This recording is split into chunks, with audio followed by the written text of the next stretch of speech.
तो हमारा मुहिम चल रहा mastering complete 10th maths through NCERT. मुहिम से कंफ्यूज हो गए, चलो गूगल कर ले रहा। आगे बढ़ते हैं एवरीबॉडी। ये रहा कुछ डिटेल मेरे बारे में, जैसा कि आप जानती ही हो, इसलिए आगे बढ़ जाएंगे। तो आज का हमारा चैप्टर है ट्रेंगल्स।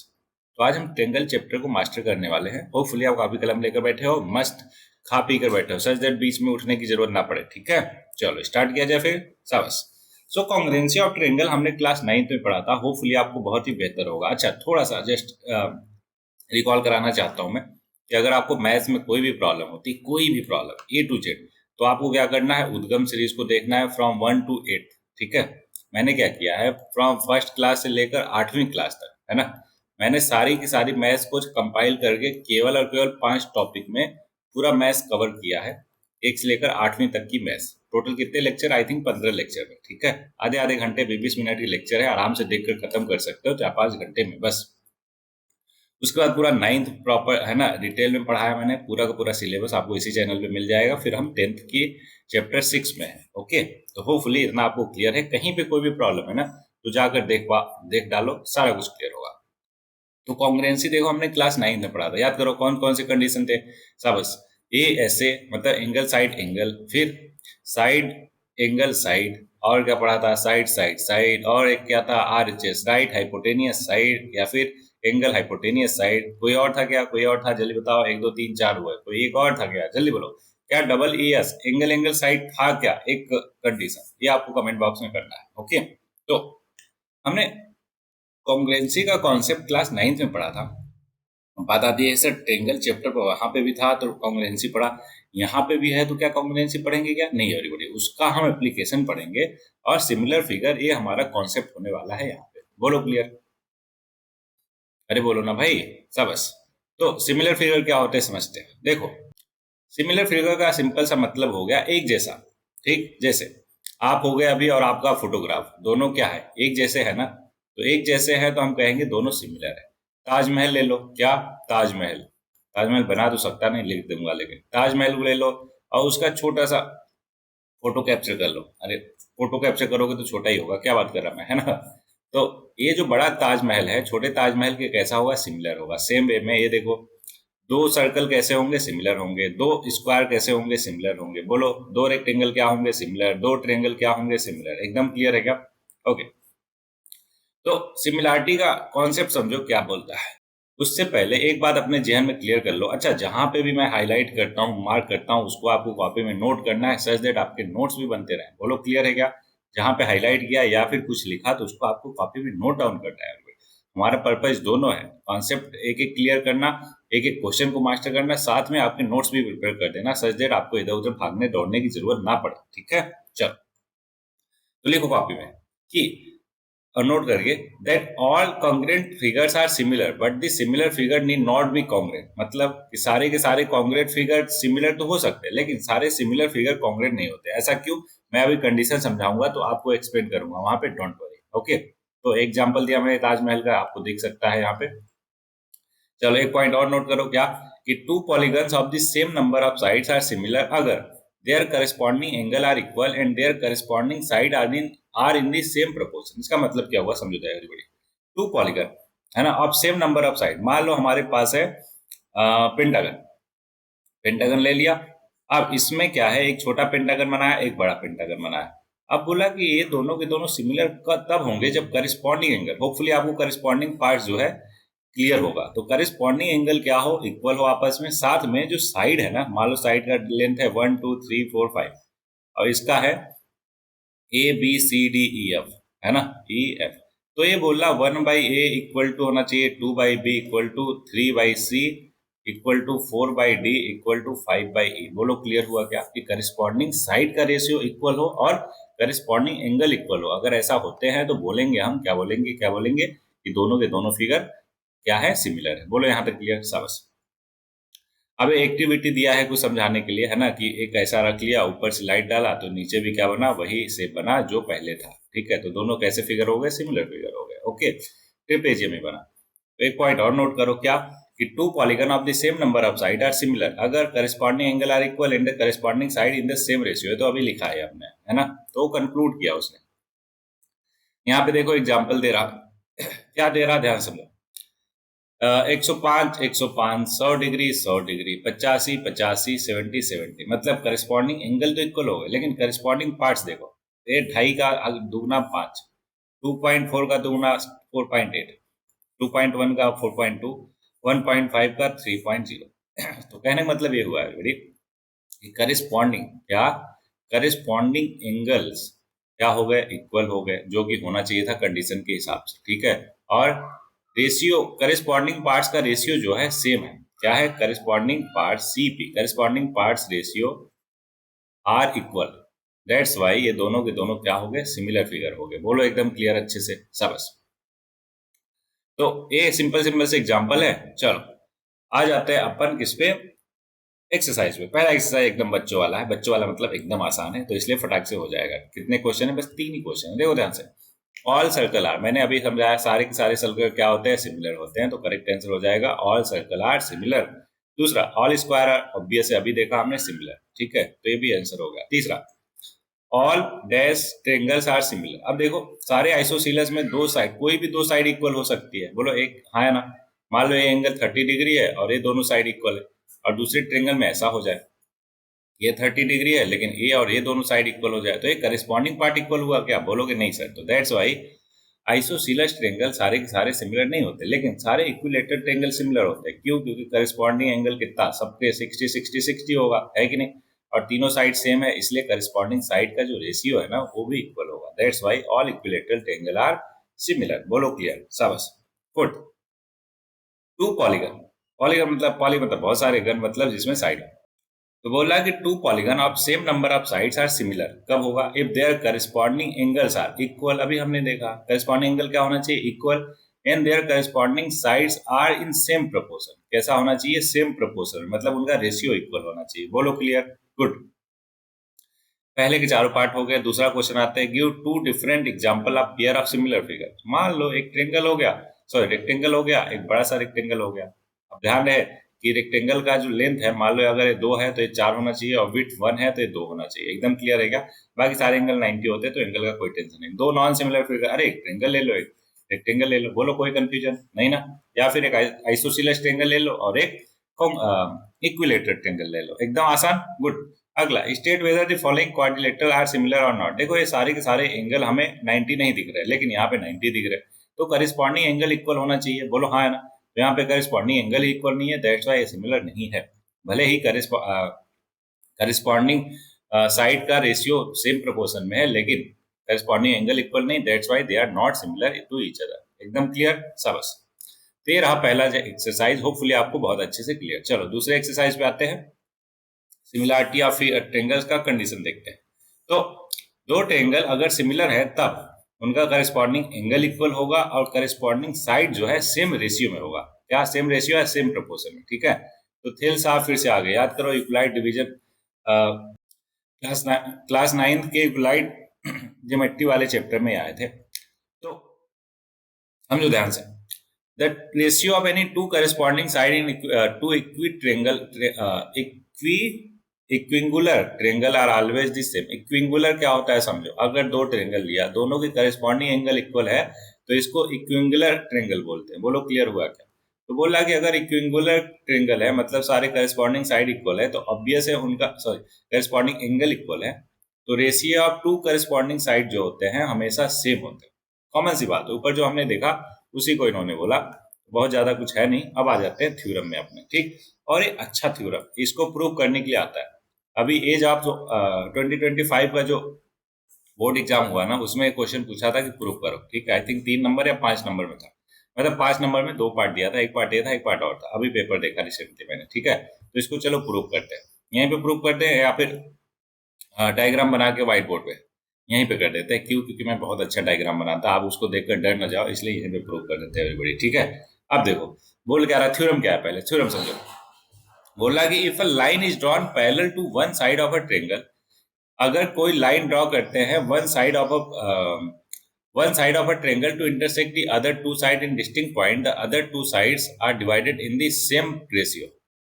समझो, बोला कि अगर एक लाइन ड्रॉ किया पैरेलल टू एनी साइड, ये देखो जो बीसी है ना उसके पैरेलल एक लाइन ड्रॉ किया, तो ये जो दोनों साइड ए बी और ए सी है ना, उन दोनों को वो क्या करेगा, इक्वल रेशियो में डिवाइड करेगा। इसका मतलब ये हुआ कि ए से लेकर डी तक और डी से लेकर बी तक का रेशियो जो होगा वही रेशियो ए से लेकर ई तक और ई से लेकर सी तक होगा। तो हमें क्या प्रूव करना है, A D upon D B is equal to A E upon E C. बोलो क्लियर हुआ क्या? अरे बोलो भाई हाँ या ना, ये प्रूव करना है। क्लियर है क्या? चलो अभी प्रूव करके देता हूँ, अभी करके देता हूँ, ध्यान दीजिएगा बस। एक एक चीज ध्यान में रखना, अगर कहीं पे भी कोई कंफ्यूजन आए कि सर ने क्या बोला नहीं समझ आया तो तुरंत उसको पॉज करके आप बैकवर्ड जाके देख लेना, ठीक है, रिपीट कर लेना, एकदम क्लियर होगा, डोंट वरी। तो इस ट्रेंगल में ध्यान से देखो, इस ट्रेंगल में हमने क्या किया, इस ट्रेंगल में point A B C already given था और डी और ई क्या है, डी और ई है एक ऐसे पॉइंट जहां से लाइन मिलाने पर D E parallel to B C है, ठीक है। अब ध्यान से समझो, डी से हमने ए ई पे एक परपेंडिकुलर डाला, एल्टीट्यूड डीएम है, क्या है डीएम, और इसी तरीके से ई से एन, ई एन क्या है, ए डी पे परपेंडिकुलर है। यहां तक बात क्लियर हुआ क्या? ठीक है। अब क्या करेंगे, ध्यान समझो, ये वाला कर दिया हमने, परपेंडिकुलर डाल दिया। चल फिर आगे बढ़ते हैं। अगर एरिया ऑफ हमें ए डी ई निकालना हो, क्या एरिया ऑफ ए डी ई, ध्यान से देखो ए डी ई क्या है, ए डी और ई, उसका एरिया निकालने के लिए हमें पता है हाफ बेस इंटू हाइट होता है। फॉर्मूला ये होता है ना राइट एंगल ट्रेंगल का निकालने का, हाफ बेस कितना हो गया ए डी और हाइट हो गया ई एन। बोलो क्लियर? तो ये हो गया एरिया ऑफ ए डी ई। इसी तरीके से रिकॉल करो क्लास 9th में कि area of A D E को हम कैसे डिनोट करते हैं, ए आर और इस ऐसे ब्रैकेट में ए डी ई, एक तरीका होता है डिनोट करने का जस्ट। तो ऐसे लिख सकते हैं क्या, area of A D equal to half A D into E N, right. इसी तरीके से सिमिलरली बी डी ई, देखो ध्यान से, बी डी ई अगर इसका एरिया निकालना हो तो कहोगे फिर से सर वही फॉर्मूला लगा, तो half base into height. Base क्या हो जाएगा, ध्यान समझो, बेस हो जाएगा बी से लेकर डी तक, हाफ बी डी या D B into height, height कितना दिख रहा ई एन, फिर से वही हाइट दिखा, क्लियर है क्या? तो area of B D E आ गया। अब ध्यान से समझो, एरिया ऑफ ए डी हमने निकाला, क्या निकाला, half A D into E N, लेकिन area of A D E को कहाँ है, area of A D E यहाँ पे परपेंडिकुलर एक ये भी दिख रहा ना, इसके फॉर्म में भी तो निकाल सकते हैं। हाफ बेस कितना हो गया ए ई और हाइट कितना हो गया डी एम, बोलो हाँ ना। तो हाफ ए ई इंटू डी एम, एक ए भी निकाल सकते हैं। सेम वे में एरिया ऑफ डी ई सी, अब ध्यान से देखो डी ई सी की तरह, डी यहाँ पे है, ई यहाँ पे है और सी यहाँ पे, इसका एरिया हमें निकालना हुआ तो क्या कर सकते हैं, कहोगे सर फिर से वही बात, हाफ बेस कितना हो गया ई सी, बेस हो गया ई सी या सी ई इंटू हाइट कितना डी एम। बोलो क्लियर? अरे बोलो भाई, तो वही चीज यहाँ पे लिखा है क्या इसने, आया ना, शाबाश। अब क्या किया हमने, एरिया ऑफ ए डी ई और एरिया ऑफ बी डी दोनों निकाला, दोनों को डिवाइड कर दिया। देखो एरिया ऑफ ए डी यहाँ पे है, इक्वेशन 1 मान लो, और एरिया ऑफ बी डी यहाँ पे है, इक्वेशन 2 मान लो, ठीक है। दोनों को अगर हमने डिवाइड कर दिया, क्या कर दिया एवरीबॉडी, डिवाइड कर दिया, तो यहाँ से A D E upon area of B D कितना आ गया, A D upon B D, बोलो हाँ ना।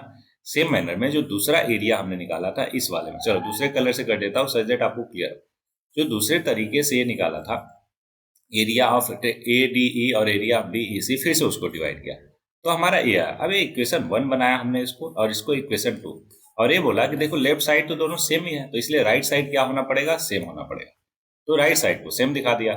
अच्छा ऐसा क्यों, अब ध्यान से समझो, माफ कीजिएगा यहाँ पे गलती हुई, क्या एरिया लेफ्ट साइड जो दोनों है उन दोनों का न्यूमिनेटर तो सेम है लेकिन डिनोमिनेटर अलग अलग है, तो अब डिनोमिनेटर को सेम बनाना पड़ेगा, तभी तो लेफ्ट साइड पूरा पूरा इक्वल होगा इक्वेशन 1 एंड 2 का। तो हमने क्या किया कि बी डी ई और डी ई सी, अब ध्यान से देखो बी डी ई और डी ई सी, अब यहाँ पे देखो लो अच्छे से, ये है इतना डी ई और ये है बी सी, ठीक है, ये दोनों पैरेलल लाइन है और इन्हीं दोनों के क्रॉस से ये दोनों ट्रेंगल बन रहा है, कौन कौन सा, डी ई सी और बी डी ई। तो इसलिए इन दोनों का जो एरिया होगा वो इक्वल होगा। ध्यान लिखोगे क्या, नोट क्या करोगे कि triangle B D E and D E C are the same, are on the same base D E and between the same parallel B C और D E, that's why their area should be equal. Okay, ऐसा लिख के left side दोनों equal हो गया, इसलिए right side दोनों equal होगा, क्या A D upon D B equal to A upon A C. अच्छा एक चीज और यहां से मिला, क्या ध्यान समझो, कि अगर हमारे पास A D upon D B is equal to A upon E C हुआ तो एक काम करते हैं ना, +1 दोनों तरफ कर दो, बोलो सर क्या ही फायदा, +1 करो और एलसीएम लो, तो क्या ऐसा कुछ बन जाएगा क्या, D B is equal to A E plus E C upon E C, बोलोगे हाँ सर। अब देखो ऊपर क्या हो गया, A B upon D B is equal to A C upon E C, बोलो ये भी बात ध्यान में रहेगी क्या आपके। अच्छा इसी को अगर इक्वेशन 1 से डिवाइड कर दो, जो था हमारा क्या था, A D upon D B equal to A E upon E C. अगर इसे डिवाइड करो तो देखो डिनोमिनेटर कैंसिल आउट हो जाएगा और ये बन जाएगा A D upon A B is equal to A E upon A C. कहने का मतलब ये हुआ, ध्यान समझो, कहने का मतलब क्या हुआ, ऊपर वाले ट्रेंगल में आ जाओ। होपफुली ये आपको डेरिवेशन बहुत अच्छे से क्लियर होगा और इम्पॉर्टेंट है एवरीवन। क्यों इम्पॉर्टेंट है? क्योंकि अभी मैंने बताया कि अभी सीबीएसई में पूछा गया था और स्पेशली इसको इस्तेमाल करके हम कई सारे क्वेश्चन को, है ना, सॉल्व करने वाले हैं। देखो मैं क्या बता रहा था, A D upon D B, है ना, is equal to A E upon E C तो होता ही है, अभी हमने प्रूव किया। साथ में A D upon A B is equal to A E upon A C भी होता है, इसको भी ध्यान रखो। दूसरा कि D B upon A B is equal to A C upon A B भी ए सी भी होता है। मतलब ये सारी की सारी चीजें वैसे ही प्रूफ हो गई अगर एक को हमने प्रूव कर लिया। कैसे? अभी नीचे करके मैंने दिखाया। बोलो एकदम क्लियर, बोलो है ना, शाबाश।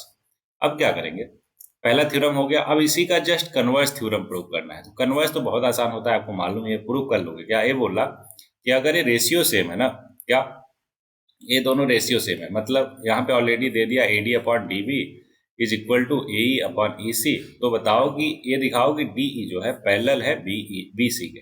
ठीक है, तो इसने तो बड़े ही आसानी से प्रूव किया दिया। ये बोला कि डी ई मान लो एक लाइन है, मान लो कि डी ई पैरेलल नहीं है, डी ई डैश पैरेलल है ना। ई डैश को हमने मान लिया कि पैरेलल है बी सी के, D E dash parallel to B C, है ना। इन दैट केस क्या हो जाएगा, A D upon D B equal to A E dash upon E dash C होगा, है ना। और सेम मैनर में A E upon E C equal to A E dash upon E dash C होगा। अब बोला है क्यों? अरे भाई क्योंकि एक सिमिलर ट्रेंगल हो गए ना, तो सिमिलर ट्रेंगल में क्या होता है, करस्पॉन्डिंग साइड का रेशियो इक्वल होता है। बोलो हाँ, है ना, दैट्स वाई ऐसा दिखा है। अभी बोल रहा कि अगर ये दोनों के दोनों इक्वल है, देखो राइट साइड दोनों का इक्वल है तो लेफ्ट साइड इक्वल होगा। अगर लेफ्ट साइड इक्वल हो गया इसका मतलब करस्पॉन्डिंग पार्ट्स का प्रोपोर्शन सेम रेशियो में है, that's why D is parallel to B C. या फिर ये कह सकते हैं कि ई डैश जो है ई के बराबर होगा, मतलब ई की जगह पे होगा। बोलो एकदम क्लियर। तो एक कन्वर्स थ्योरम था एवरीबॉडी 6.2 का, होपफुली आपको बहुत अच्छे से क्लियर। इसी पे बेस्ड ये सारे के सारे क्वेश्चन है। अब अपन आ जाएंगे एक्सरसाइज में, जिसमें है टोटल 10 क्वेश्चन। तो 1 बाय 1 सारे क्वेश्चन को करने वाले हैं। रेडी हो? चलो स्टार्ट करते हैं एवरीबॉडी। तो पहला क्वेश्चन बोल रहा कि ई डी ई पैरेलल है बी सी के और ई सी पैरेलल है, and sorry find E C in equation 1 in पहला पार्ट और A D in second part. ठीक है, ए डी बताना है सेकेंड पार्ट में, मान लेते हैं एक्स है, और ई सी बताना है, ई सी बताना है किधर है, ई सी, अच्छा ए बताना है फर्स्ट वाले पार्ट में। देखो फॉर फर्स्ट पार्ट हमें पता है कि अगर डी ई पैरेलल है बी सी के, D E parallel to B C, तो एज पर थ्योरम 1 जो अभी आपने ऊपर पढ़ा, क्या करस्पॉन्डिंग पार्ट्स का इक्वल रेशियो होगा, तो 1.5 upon 3 equal to 1 by X. तो ये देखो आ गया 2, क्रॉस मल्टीप्लाई किया, एक्स की वैल्यू आ गई 2 सेंटीमीटर। पहले वाले पार्ट के लिए तो 2 हो जाएगा। दूसरा पार्ट देखो, X by 7.2 equal to 1.8 upon 5.4, तो 18 तीजा 54, 3 24, 2.4 हो गया, एक्स की वैल्यू आ गई 2.4। सिंपल सा कैलकुलेशन है वो, तो इतना आप कर ही लोगे क्रॉस मल्टीप्लाई करके। बोलो क्लियर? शाबाश। अब क्वेश्चन नंबर 2 देखो, बोला E and F are the points on the side P Q. कहाँ दिख रहा पी क्यू भाई? कहीं पे दिख रहा डायग्राम? नहीं दिख रहा, ये दूसरे का diagram. Okay, E and F are points on the side P Q and P R respectively of P Q R. ठीक है, पी क्यू आर पहले बना लो। बना लिया पी क्यू आर? ठीक है। तो बोला कि पी क्यू और पी आर, तो ये हो गया पी क्यू और पी आर, तो ई और एफ हो गए पॉइंट, ई और एफ। बोलो यहाँ तक क्लियर है? शाबाश। आगे बोल रहा कि for each of the following cases state whether E F parallel to Q R है। तो ई एफ दिखाना है पैरेलल टू क्यू आर है कि नहीं है, ये देखना है।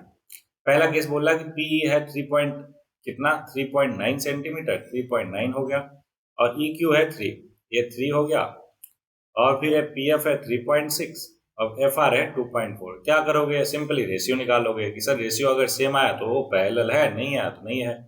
तो देखो रेशियो निकाल लो, देखो क्या बोलता है रेशियो में। तो 3 से करो तो ये हो गया 1.3, मतलब 13/10। और इधर देखो 12 से कर दो तो 12 3 जा और 2 जा, तो ये 3/2 आ रहा है, इधर 13/10 आ रहा है। बोलो इक्वल है क्या? बोलोगे बिल्कुल नहीं सर, इसलिए पहला वाला पार्ट पैरेलल नहीं है। ठीक, अब दूसरे वाले पार्ट में आ जाते हैं। होपफुली यहीं पे कर रहा हूं मैं, आपको समझ में आ रहा होगा। ठीक है, दूसरा पार्ट है एवरीबॉडी, बोला पीई है हमारा 4, ठीक है, क्यूई है 4.5 4.5, और पीएफ है 8, पीएफ 8, और आरएफ है 9। अब रेशियो निकाल लो, 4/4.5 इक्वल टू 8/9। ये देखो ध्यान से, पॉइंट हटाया, 40/45 मतलब 8/9, तो ये भी 8/9, ये भी 8/9, मतलब ये पैरेलल हो गया। पहला पैरेलल नहीं था, दूसरा है, क्यों? क्योंकि करस्पॉन्डिंग रेशियो सेम। तीसरा, क्या आप तीसरा कर सकते हो क्या सेम सिमिलर वे में? क्या रेशियो निकालना है जस्ट, है ना? ओके, तो अगले क्वेश्चन पे आते हैं everybody. In figure 6.18 LM parallel to, हाँ LM parallel to CB and LN parallel to CD। इसमें देखो A इसके पैरेलल है और A इसके पैरेलल है। बोलो क्लियर है क्या? ठीक है, तो हमें बोला है कि प्रूव करो कि AM/AB इक्वल टू AN/AD। देखो कितना आसान है, कैसे प्रूव करेंगे, अब ध्यान समझो। In triangle AML and triangle ABC में क्या कहोगे कि ML पैरेलल टू BC है, तो इसका मतलब करिस्पॉन्डिंग पार्ट्स का रेशियो इक्वल होना चाहिए।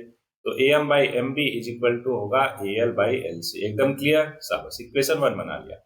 इसी तरीके से in triangle ALN and triangle ACD में, यहाँ पे होपफुली आपको दिख रहा होगा, इन ट्रेंगल ACD, ये दोनों के दोनों ट्रेंगल लिया, तो LN पैरेलल टू DC या फिर CD, हेंस यूजिंग थ्योरम 1 क्या बोलता है कि AL/LC is equal to AN/ND। बोलो यहाँ तक क्लियर है क्या? बोलो कि यस सर बिल्कुल क्लियर है। तो इक्वेशन 2 हो गया।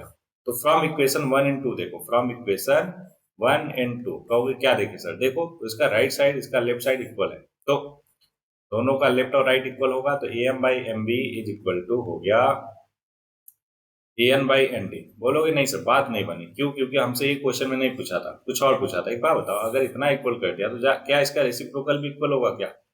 बोलोगे सर बिल्कुल होगा। तो MB/AM is equal to ND/AN हो गया। कहोगे यस सर, क्या फायदा हुआ इससे? तो देखो फायदा ये हुआ ना कि दोनों तरफ +1 कर दो। क्यों? +1 करने पे क्या हो जाएगा? तो ऊपर MB प्लस AM क्या हो जाएगा? AB हो जाएगा, और नीचे AM बचेगा। और राइट साइड क्या हो जाएगा? ND प्लस NA क्या होगा? AD हो जाएगा, होल डिवाइडेड बाय AN। बोलो एकदम सिंपल। इसी का रेसिप्रोकल करोगे तो क्या ये नहीं आ जाएगा क्या? अरे भाई रेसिप्रोकल करो, क्या बन जाएगा? AP/AB is equal to AN/AD। एकदम आसान, बोलो हाँ। अरे बोलो भाई हाँ, गुड।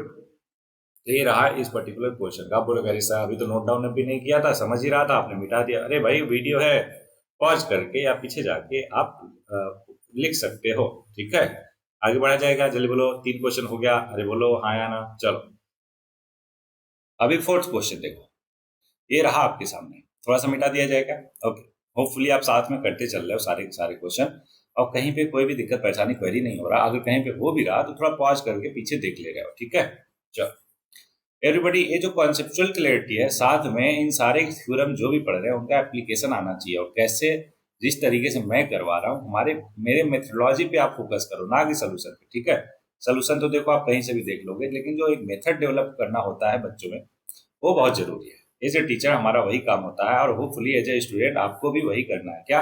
अपने में मेथड डेवलप करना है, सच दैट आपको ये क्लियर रहे कि हाँ ऐसे टाइप के क्वेश्चन को ऐसे टेकल करते हैं।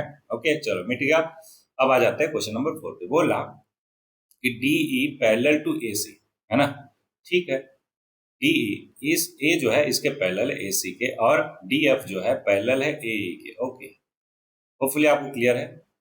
एक डैश का मतलब कि वो उसके पैरेलल है, 2 डैश का मतलब वो उसके पैरेलल। पैरेलल वाला कॉन्सेप्ट है, यहाँ पे इक्वल का नहीं है, है ना? हमें प्रूव करना है कि BF/FE is equal to BE/EC। ठीक है, नो प्रॉब्लम, अभी प्रूव करके देता हूं। तो यहाँ पे 2 ट्रेंगल लो, in triangle BDF and triangle BAE। ठीक, कहोगे कि sir DF parallel to AE है, इसलिए using mid point using theorem 1, तो क्या कहोगे कि sir BD/DA is equal to हो जाएगा BF/FE। बोलो यहाँ तक क्लियर? अरे बोलो भाई हाँ है ना? तो एक क्वेश्चन और मान लो सेम मैनर में, हाँ जगह है, सेम मैनर में एवरीबॉडी, इन ट्रेंगल क्या ले लिया ट्रेंगल? हाँ BDE ले लिया, एंड ट्रेंगल BAC ले लिया। कहोगे कि सर डीई पैरेलल है एसी के, हेंस यूजिंग थ्योरम 1 क्या बोलता है कि B D upon A D A is equal to B E upon E C. बोलो हाँ ना। कहोगे सर बिल्कुल, तो ये हो गया इक्वेशन 2। अब कहोगे कि सर फ्रॉम इक्वेशन 1 एंड 2, कहाँ से? From equation 1 and 2। 1 एंड 2 से कहोगे कि सर देखो दोनों का लेफ्ट साइड सेम है, दैट्स वाई राइट साइड क्या होगा? इक्वल होगा। तो B F upon F E is equal to हो जाएगा बी ई अपॉन ई सी। क्या यही प्रूव करना था क्या? एक बार देख लेते हैं। हाँ जी, यही प्रूव करना था। तो ये हो गया हमारा प्रूफ। होपफुली आपको बहुत अच्छे से क्लियर, और यहीं पे करवा रहा हूँ तो आई होप कि ये सारा कुछ क्लियर हो रहा है। ऐसा मत बोलना कि नहीं नहीं सर मजा नहीं आया, समझ नहीं आया। अरे भाई क्यों नहीं समझ आया? इतना अच्छे से एक्सप्लेन करने, अगर नहीं आया तो फिर से देख लो इसको पॉज करके। बोलो हाँ, ठीक है। और फिर भी अगर नहीं समझ आया तो फिक्र मत करो भाई, क्वेश्चन पूछ सकते हो, एकदम क्लियर होगा एक एक चीज। Don't worry about that, okay. चलो बाकी कितने क्वेश्चन बचे? 1 से लेकर 4 तक हो गए, बाकी 5 से लेकर 10 तक 6 और बचे। 1 बाय 1 सबको कर लेते हैं। छठा क्वेश्चन देखो इस फिगर में 6.20। अच्छा, डीई जो है कहाँ है? DE parallel to O Q, okay, and D F parallel to O R, okay. So that E F जो है कहाँ है? ई एफ, हाँ, E F parallel to Q R, ठीक है, कोई दिक्कत नहीं। अब ध्यान समझो, अगर ये दोनों पैरेलल है इसका मतलब थ्योरम 1 से हम क्या लिख सकते हैं? DE parallel to O Q है। जल्दी बताओ क्या लिख सकते हैं? क्या ऐसा लिख सकते हैं क्या? DE upon A Q is equal to P D upon D O. बोलोगे यस सर, लिख दो आप, कोई दिक्कत नहीं। एक क्वेश्चन 1 हो गया। सेम मैनर में अगर डी एफ ओ आर की पैरेलल है तो बताओ क्या लिख सकते हैं? जल्दी बताओ, जल्दी जल्दी जल्दी। ऐसा लिख सकते हैं क्या कि P F upon F R is equal to P D upon D O? बोलोगे यस सर, कोई टेंशन नहीं, एकदम बढ़िया से समझ में आया, एकदम चमक रहा। तो इक्वेशन 1 एंड इक्वेशन 2 से, फ्रॉम इक्वेशन 1 एंड इक्वेशन 2 क्या लिखोगे? फ्रॉम इक्वेशन 1 एंड 2 क्या लिखोगे? कि दोनों का राइट साइड सेम है तो ऑब्वियसली लेफ्ट साइड इक्वल होना चाहिए। तो PE upon E Q is equal to P F upon F R. तो पहले थ्योरम का कन्वर्स क्या बोलता है कि अगर करस्पॉन्डिंग साइड है ना सेम प्रोपोर्शन में है तो दोनों के दोनों क्या होंगे? अरे बोलो भाई, दोनों लाइन क्या होगी? पैरेलल होगी। मतलब ई एफ पैरेलल, हेंस यहाँ पे लिखोगे hence as per converse of theorem 1 या फिर थ्योरम 2 के अकॉर्डिंग ई एफ क्या हो जाएगा? पैरेलल टू क्यू आर हो जाएगा। ऐसा क्यों हुआ? क्योंकि ये देखो ना भाई, PE upon E Q is equal to P F upon F R हो रहा है। बोलो हाँ ना। मतलब दूसरा थ्योरम के अकॉर्डिंग ई एफ पैरेलल हो जाएगा क्यू आर। यही तो प्रूव किया था आपने। बोलो हाँ, गुड। अगला 6.21 है। आगे बोला ए बी पैरेलल टू है पी क्यू के, ठीक है। ए बी पैरेलल दिख रहा पी क्यू के, ओके। और ए सी पी आर के, ए सी जो है पी आर के, ठीक है। शो करना है बी सी क्यू आर के होगा, बी सी जो है क्यू आर के होगा। देखो कितना आसान है। क्या जैसे मैंने अभी ये करवाया 5वां, वैसे ही छठा भी कर लोगे क्या? अरे बोलो भाई, कर लोगे क्या? अभी देखो कैसे करोगे, ध्यान समझो। अगर ए बी पैरेलल है पी क्यू के तो इसके बेसिस पे हम क्या ये लिख सकते हैं क्या? O A upon O A P is equal to O B upon B Q. बोलो हाँ ना। बोलो कि यस सर, लिख दो, कोई दिक्कत नहीं। अब इसी वे में ये वाला देखो, ओ सी ए और O R P in triangle O C A and triangle O R P. कहोगे सर फिर से वही बात, क्या बात? लिख दो आप, क्या लिख दो? O A upon O A P is equal to O C upon O R C R. अब कहोगे कि सर दोनों का इक्वेशन 1 और इक्वेशन 2 मान लो, और दोनों का लेफ्ट साइड इक्वल है, राइट साइड इक्वल होगा। अब राइट साइड इक्वल है तो भाई एज पर थ्योरम 2 क्या कि करस्पॉन्डिंग पार्ट्स का रेशियो सेम प्रोपोर्शन में, दैट्स वाई दोनों लाइन क्या होगा? पैरेलल। कौन कौन सा लाइन? बी सी और क्यू आर। बोलो क्लियर, गुड। तो हमारा 6th क्वेश्चन भी हो गया। 7th पे आते हैं। 7th क्या बोल रहा? यूजिंग थ्योरम 6.1, ठीक है, अभी देखा हमने। Prove that a line drawn the mid point of one side of a triangle parallel to another side bisect the third side. क्या कर रहा? थर्ड साइड को बाइसेक्ट कर रहा है। ये तो ऑलरेडी हमने प्रूव किया है क्लास 9th में, फिर से प्रूव कर देते हैं, है ना। सिमिलरिटी यूज करते हो। बोला कि एक साइड के, है ना, मिड पॉइंट से जाता हुआ दूसरे साइड के पैरेलल एक लाइन, मान लो एक ट्रायंगल है, नाम दे देते हैं ए बी सी, और दूसरा लाइन जा रहा सी और डी। अब ये बोल रहा कि अगर सी मिड पॉइंट पे है, किस पे है? मिड पॉइंट पे, और इसको पैरेलल ड्रॉ करें बी सी के, बीसी के पैरेलल है, तो ये दिखाओ कि डी जो है वो एसी का मिड पॉइंट होगा। क्या होगा? एसी का मिड पॉइंट होगा। तो अभी हमने थ्योरम 1 से ये प्रूव किया क्या कि अगर ये पैरेलल है तो एसी बाई सी भी इक्वल टू क्या होगा? एडी बाई डीसी होगा। और क्वेश्चन में ऑलरेडी ये गिवन है कि ए सी क्या है, ए सी है हाफ ऑफ सी बी, या फिर ऐसे लिख दो ए सी और सी बी क्या है, दुगना है ए सी का, मतलब उसका मिड पॉइंट है, तो ऑब्वियस है C B equal to two A C हो जाएगा। बोलो क्लियर, अरे बोलो भाई, हाँ है ना। तो यहाँ से ए सी कैंसिल आउट हो गया, हाफ इक्वल टू क्या हो जाएगा, A D by D C. इसका मतलब क्या हुआ कि A D equal to twice of D C हो गया, A D equal to twice of D C हो गया। सॉरी, क्या कर रहा मैं, गड़बड़ हुआ यार, बड़ी थोड़ा सा गड़बड़ हुआ। सी बी जो है इक्वल है, ए सी और सी बी इक्वल है, क्यों, क्योंकि दोनों के दोनों आ, मतलब सी जो है मिड पॉइंट है, तो ए सी और सी बी दोनों इक्वल होगा। बोलो हाँ ना, तो इसलिए 1/1 हो गया। तो यहाँ से A D equal to D C आ गया। ए डी इक्वल टू अगर डी सी है, इसका मतलब क्या हुआ कि D is the mid point of A and C. एकदम क्लियर, गुड। सातवां हो गया। सेम मैनर में आठवां बोल रहा कि prove that line joining the mid point of two side of a triangle is parallel to third side. मतलब दोनों अगर मिड पॉइंट है तो ये दिखाओ कि लाइन पैरेलल होगा थर्ड साइड के। तो अभी थ्योरम 2 क्या बोलता है, कहता है कि अगर इनका करस्पॉन्डिंग पार्ट्स का रेशियो सेम प्रोपोर्शन में है ना, तो लाइन इसके पैरेलल होगी। बस हो गया प्रूफ। बोलो एकदम सिंपल, अरे बोलो भाई, गुड। ये ऑलरेडी हम 9th में प्रूव कर चुके हैं, याद करो, कॉन्ग्रुएंसी ऑफ ट्रायंगल से, है ना। फिर से प्रूव कर दिया, कोई टेंशन नहीं। आगे बढ़ते हैं, ये रहा क्वेश्चन नंबर 9 और 10, दो क्वेश्चन बस बचा आपके लिए, है ना। फिर हम आ जाएंगे अगले वाले एक्सरसाइज में, ठीक। चलो क्वेश्चन नंबर 9, क्वेश्चन नंबर 10 भी देखते हैं, देखते हैं क्या बोल रहा। थोड़ा सा पहले इसको क्लियर कर लो, सच डेट आपको एकदम क्लियर हो, है ना। वाह वाह वाह, क्लियर कर लूँ सच डेट आपको एकदम क्लियर हो, वाह। मतलब मैं बोर्ड कर लूँ और आपको क्या क्लियर होगा, कॉन्सेप्ट ऑब्वियस है ना। पता चला आपके दिमाग में भी सारा कुछ क्लियर हो गया, बाद में बोलोगे वाह सर इतना बढ़िया से क्लियर किया कि सब क्लियर हो गया। तो ऐसा नहीं, क्लियर नहीं करना है, ठीक है। कॉन्सेप्चुअल क्लैरिटी की मैं बात कर रहा, jokes apart, everybody. Question number 9, focus. A B C D एक ट्रेपेजियम है, ठीक है, in which A B parallel to D C है, तो बना ही लेते हैं ए बी सी डी एक ट्रेपेजियम। ये बना लिया ए बी सी डी, नाम दिया इसका ए बी सी डी, ठीक है, जिसमें ए बी पैरेलल होगा डी सी के। वेरी गुड, दिख भी रहा हमें। And its diagonal intersect each other at point O. इसका डायगोनल जो है इंटरसेक्ट करता है पॉइंट ओ पे। ओके, ऐसे डायगोनल बना दिया, ए पॉइंट ओ हो गया। सो दैट ए ओ क्या, ए ओ अपॉन ओ बी या फिर B O is equal to C O upon D O. अब ध्यान से समझो, इसको कैसे दिखा सकते हैं everybody? है ना। ओहो, बहुत ज्यादा आसान, बहुत ज्यादा आसान। कैसे, ध्यान से समझो। ये पॉइंट ओ है, तो देखो कई तरीके से कर सकते हैं कि ये वर्टिकल एंगल एक दूसरे के इक्वल हो गया, वर्टिकली अपोजिट। ये वाला एंगल इसके इक्वल हो जाएगा, क्यों, क्योंकि alternate interior angle. Same manner में ये वाला एंगल इसके इक्वल हो जाएगा, अल्टरनेट इंटीरियर एंगल। तो भाई डबल ए या ट्रिपल ए क्राइटेरिया, दोनों ट्रेंगल क्या हो गए, दोनों ट्रेंगल हमारे सिमिलर हो गए। दैट्स वाई बाई सीपीसिटी, सॉरी सीपीसिटी नहीं, अगर दो ट्रेंगल सिमिलर होते हैं तो उनके करस्पॉन्डिंग पार्ट्स का रेशियो सेम होता है। इस तरीके से प्रूव हो गया। तो देखिए एक तरीके से हमने कर लिया, लेकिन आपको मैंने डबल ए या फिर ट्रिपल ए क्राइटेरिया नहीं समझाया, तो इसलिए इसको दूसरे तरीके से प्रूव करते हैं, जो हमने पढ़ा है उसके बेसिस पे, ठीक है। कैसे करें, ध्यान दीजिएगा।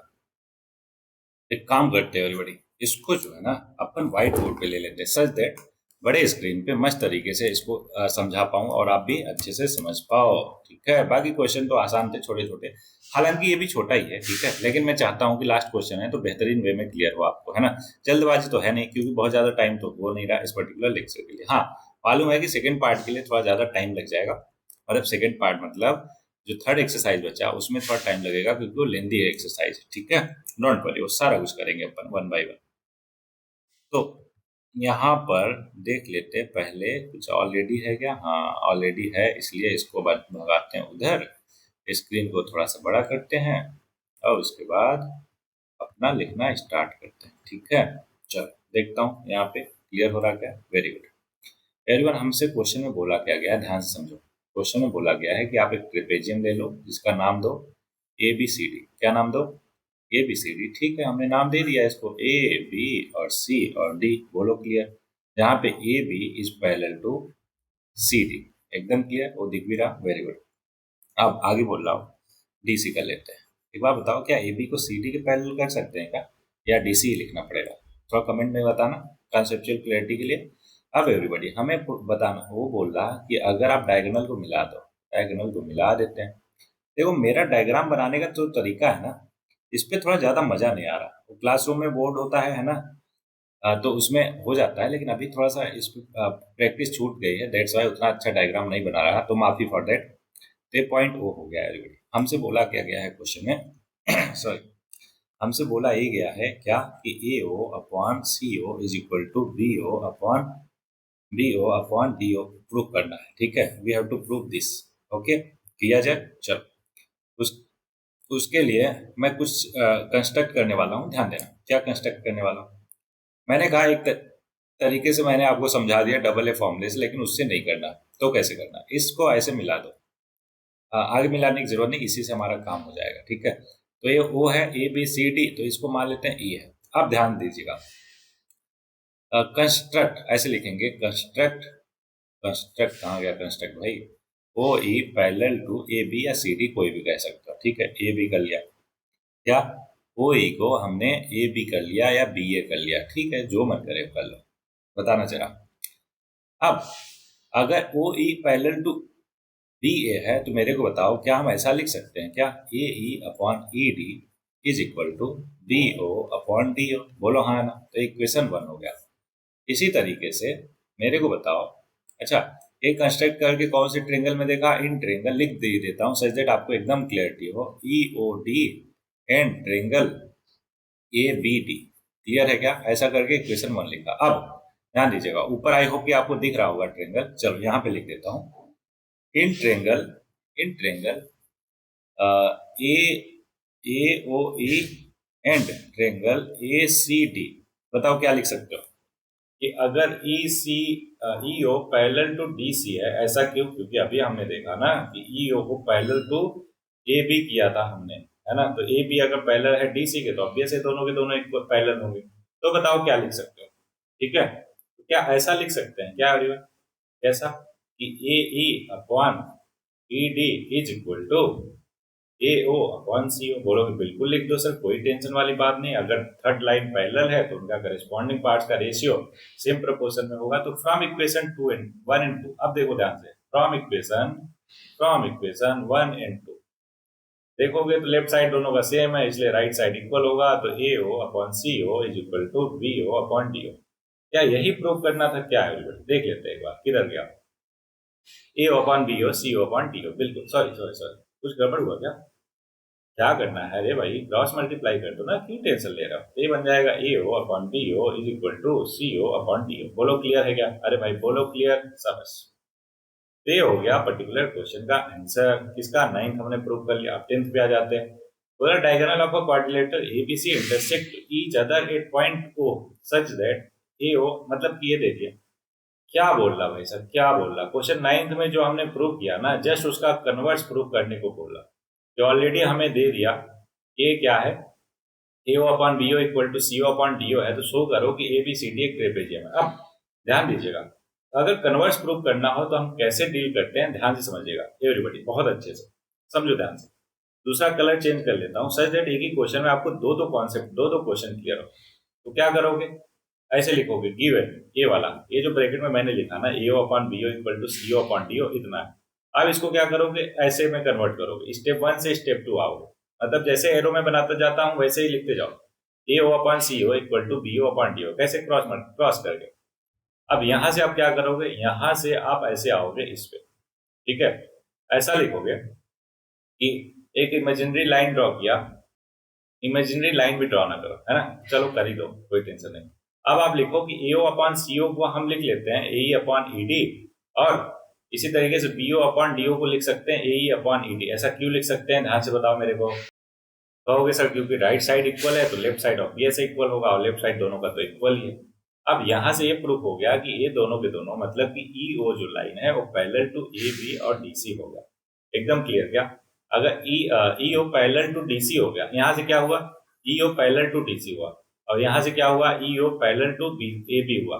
तो अब बताओ कि ए बी और डी सी आपस में पैरेलल नहीं हो जाएंगे? अगर कोई थर्ड साइड ई ओ पैरेलल है किसके? ए बी के। पहले हमने ये दिखा दिया किस वाले से? इक्वेशन 1 से। ये इक्वेशन 1 दिख रहा ना, इससे हमने ये दिखा दिया कि ई O parallel to A B है, और इस वाले इक्वेशन से ये दिखा दिया कि ई O parallel to D C है। तो यहाँ से क्या प्रूफ हो रहा है कि ए बी और डी सी आपस में क्या है? पैरेलल है। अगर कोई दो अपोजिट साइड किसी क्वाड्रिलेटरल का पैरेलल होता है, इसका मतलब क्या हुआ? तो क्या है? बिल्कुल सही जवाब, ट्रेपेजियम है। तो यही प्रूव करना था। क्वेश्चन नंबर 10 में हमने ये प्रूव कर दिया। बोलो एकदम अच्छे से क्लियर, बोलो भाई शाबाश। तो एवरीबॉडी ये ट्रेंगल हमारा चैप्टर चल रहा है जिसमें 2 एक्सरसाइज ऑलरेडी हमने कंप्लीट कर लिया है थर्ड एक्सरसाइज की तरफ बढ़ते हुए। लेकिन थर्ड एक्सरसाइज को देख कर ऐसा लग रहा है कि इसमें ज्यादा टाइम लग जाएगा। और अगर इसमें ज्यादा टाइम लग जाएगा तो एक बात बताओ मेरे को, इसमें एक थ्योरम, दो थ्योरम और देख लेते हैं 3 थ्योरम। क्या बात है, 3 थ्योरम। और क्वेश्चन कितने हैं देख लेता हूँ एक बार। क्वेश्चन है 16, 3 थ्योरम और 16। तो कहने का मतलब कि थोड़ा लेंदी टाइम हो जाएगा, टाइम लग जाएगा। इसलिए अपन क्या करते हैं बड़ी फ्रेश तरीके से अगले पार्ट में एक्सरसाइज 3 को निपटाते हैं। बोलो मंजूर है? अरे बोलो भाई हाँ है ना।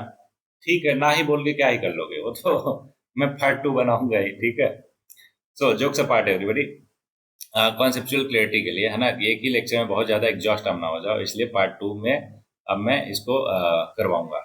Is that clear? ओके, तो आज के लिए बस इतना ही। बाकी पढ़ते रहिए, बढ़ते रहिए। हाँ डोंट वरी, फंडामेंटल वैल्यूज और स्किल सेट मेरे को याद है, वो अगले पार्ट में इसके मिल जाएगा। Don't worry about that. ठीक है, चलो तो आ जाओ सेकंड पार्ट में, आराम से करते हैं। कुछ खा पी लेना बीच में, फिर आना सेकंड पार्ट में, लेकिन आना जरूर। ठीक है, चलो आ जाओ।